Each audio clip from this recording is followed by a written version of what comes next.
মানে মানুষ কি করে? বিষাদ যখন ভাঙতে চায়, বিষাদ যখন ডিঙোতে চায়, একটা মানুষের হয়তো বিচ্ছেদ হয়ে গেছে।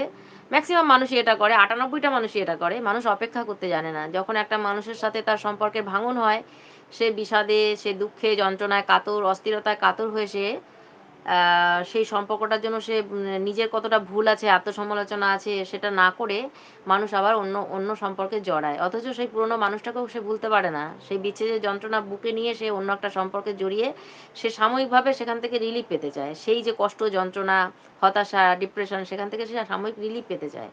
সাময়িক রিলিফ পেতে গিয়ে সে আবার সেই নতুন সম্পর্কে জড়িয়ে পড়ে। অথচ যে নতুন মানুষটাকে সেই সম্পর্কে সে জড়িয়ে পড়ে, সে নতুন মানুষটা তো ধারণা করে যে সে তার সমস্ত কিছু দিয়ে তার সময়, তার এফোর্ট, তার কেয়ার, তার নার্চার, তার ভালোবাসা, তার যত্ন, তার সময় সমস্ত কিছু দিয়ে সেই মানুষটার পুরনো কষ্টটা তার বুক থেকে ধীরে, ধীরে হালকা করে মুছে